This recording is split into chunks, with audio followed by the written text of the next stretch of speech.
This is my second commentary about the bizarre urban phenomenon of young people, usually men but not always, running up to camera women, usually women but not always, and shouting a profane catchphrase. F her right in the P. It's bizarre, but it was in the news yesterday because it happened in Toronto. Here, take a look. 2-1 is better than... Hey. It's so dumb, but it's a catchphrase. All these young, I wouldn't even call them toughs, these young yahoos think it's a funny thing to get on TV. They want to see themselves on the internet. Now, I say it's usually guys doing it, usually to women TV anchors, but not always. Here's a case of one male reporter being accosted twice in, about 30 seconds. Take a look. Metro is going to be staying open later. So obviously people a little too excited out here. But Metro is going to be staying open late to try to relieve some of that congestion. And we'll be back out here right in the middle of all of it. Live on the National Mall with some nice...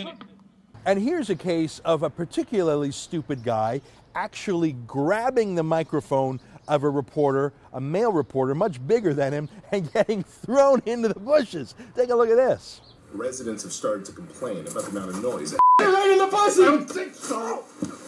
I like the approach that City News took when one of their reporters was accosted at the Toronto soccer game. Instead of pushing them or shouting back, she asked them excellent questions. Aren't you ashamed? Why are you being so disrespectful? What would your mother say? Here, just a reminder of how that went down. Take a look. Were you guys waiting around to see if you could F her in the P me live on TV? Yes. Is that what you were waiting? Not you, but yes. You were? Seriously? Yes. Can I ask why you would want to do something like that? I feel like it's because he's wearing the shades, quite substantial. If your mom saw you talk like my mom would die laughing eventually. The trouble with that is the guys that she interviewed weren't actually the guys who hurled that profanity at her. They were other guys milling around, smirking. Perhaps they would say it later, but they never did. And the guy who said it was so funny, and he laughed and would laugh and defended it, apparently that was the guy who was sacked yesterday by Hydro One, an Ontario Crown corporation in the electricity industry. So let me say that again. Not for hurling the profanity, but rather answering questions put to him by this reporter and saying he thought it was funny. This guy was fired from a government job and paid over $100,000, and I have no doubt if he's unionized that the union will not grieve it because they don't want to be seen to be sexist too. A guy just lost his job, not because he said something profane, but because he laughed along with others who did. What's so bizarre is that this firing took place on Twitter. There was no hearing, there was no meeting, there was no graduated discipline. He was just sacked. Here, take a look at the Twitter tweet yourself. I've never heard of someone being fired by Twitter before. That's sort of like breaking up with someone with a text message, except for when you fire someone, you actually have to follow the law. I actually looked at the code of conduct referred to here in the tweet by by Hydro One, and it does have a strong code of conduct relating to sexual harassment, but at the workplace, not after hours at a soccer game laughing at someone else's dumb joke. But this is the problem now. In the mania of pitchfork and torch-wielding social justice warriors, no one is safe, no place is safe. Hydro One had no business even talking about this. The guys making the swears or saying the jokes were not wearing Hydro One clothing. They were not representing the company in any way. This was just a preemptive strike by Hydro One, so they didn't get tagged with this. And if you think that's nuts, Wilfrid Laurier University, where some of these men were students years ago, felt compelled to issue a tweet and a press statement themselves. Here's their Twitter tweet, and here is their press statement. Let me just read a bit of it to you. Wilfrid Laurier University strongly condemns the extremely offensive and discriminatory comments made to a female television reporter, blah, blah, blah. Who asked them? What business is it of theirs? I mean, are we going to ask these guys grade 1 teachers to renounce them? Oh, I totally renounce the elementary school student I had 20 years ago. I apologize. You know what this is? This is everyone trying to outdo each other for their moral preening. Led by Hydro One, we're morally superior. And then Wilfrid Laurier got in the game. We're morally superior. It's also Wilfrid Laurier's way of saying, no, no, no, no. The fact that this guy spent 4 years with us, don't blame us for how he deals with women. Even the Kingston police started musing about prosecuting people, even though they don't have any jurisdiction here. This is them just showing how amazing they are as social justice warriors. I think what takes the cake, though, is another City News reporter named Avery Haynes. She led the pitchforks yesterday on her TV report. Here, take a look. One group calls it the tip of the iceberg of sexism. Others see it as a prank, but at least one police force in this country, they see it as an outright crime. I'm talking about a phenomenon that started a couple of years ago in the States, involving mostly young men, one very obscene sentence, and live reporters, usually women. On Mother's Day, as our reporter Shauna Hunt was trying to do her job reporting from the TFC, she was bombarded upwards of 10 times in just a couple of hours. Avery Haynes, I recognize that streak of hair in her head. Oh yeah, it was from this meltdown that she had about 10 years ago. Take a look. I kind of like the little stuttering thing. It's like equal opportunity, right? We have a stuttering newscaster. We've got the black, we've got the Asian, we've got the woman. I could be a lesbian folk dancing black woman stutterer, and we'd get all what's the in a wheelchair. So Avery Haynes, more than 10 years ago, went on CTV National News and made a dumb joke about stuttering. It wasn't even that dumb. I get the joke. She was making fun of herself for stuttering and sort of saying, well, I got a job for affirmative action like the black reporter and the disabled reporter. I mean, she was making a politically incorrect joke. I don't know how funny it was, but I see the attempt at a joke there.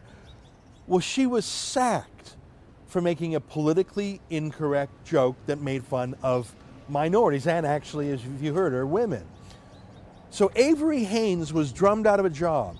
The pitchforks and torches came for her. But now she's leading the pitchforks and torches now?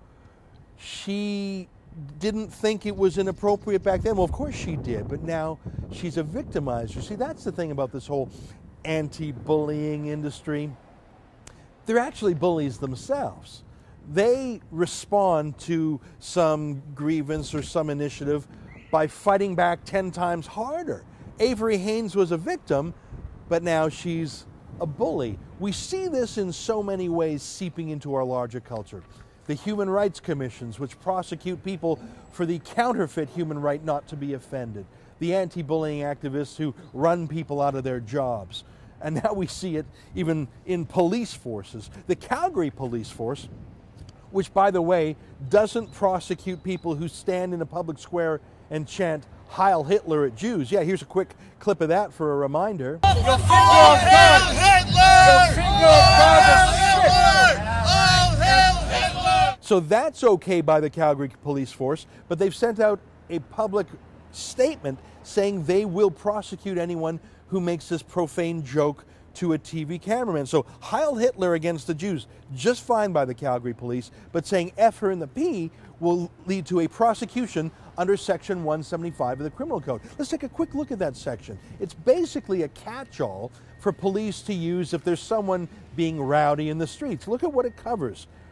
Shouting, swearing, singing, loitering. So if you're just hanging out, a cop can come and charge you with a crime.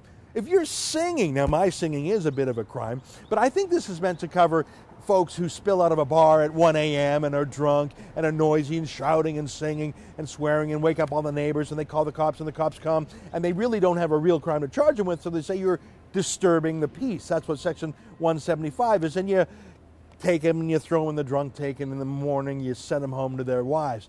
That's what that's for, but the police are actually saying, no, we will use this as a political weapon because we don't like the sexism here. And this is being cheered by social justice warriors everywhere to criminalize singing, shouting, swearing. But let me say this. If we say that anyone who sings, shouts, swears, loiters, rubs someone the wrong way, insults, is a criminal who will be prosecuted, and that is in our criminal code, to be sure. But if we say we're going to replace a policeman's real discretion with a political discretion, If Hydro One now says any comment they don't like is a firing offense without even a hearing, if Human Rights Commission saying anything that's offensive can be prosecuted, basically we're all guilty all the time, and the only question is who chooses who gets charged. So you're guilty first, you're charged later. None of us could survive that kind of scrutiny in our public or especially our private lives. Who amongst us hasn't made a dumb joke? Who amongst us hasn't said a swear or been too loud or disturbed someone, or in my case, is a terrible singer? And the problem is, if we apply this and give police the political flexibility to go after who they like or don't like, we're going to see terrible results. My friends on the left say, oh, they deserve it. Really? How many protesters at Idle No More or Occupy Wall Street or other radical left-wing protests would pass this test if the law was applied equally? Seriously, if you can criminally prosecute someone for a stupid one-liner F-er in the P, how could you not, therefore, just to have equality before the law, prosecute half the swears at any left-wing protest in Toronto? If you look at Section 175, it also talks about obscenity. Really? If we would have an equal application of this for political purposes, the annual Gay Pride Parade in Toronto would be a crime scene. In fact, police march in that. Here's my point. I'm not for profanity. I'm not defending these dumb yahoos who run up to cameras. And believe you me, being out on the street, people swear just to get on camera. It's not even they know who I am. They're just swearing to muck up the camera to get on camera. If we were to turn those into criminal incidents because there's a sexual edge to it, that's the beginning of a slippery slope of thought crimes and joke crimes, and taking our police that should be going after real crimes and putting them on political enemies of the moment. For TheRebel.media, I'm Ezra Levant.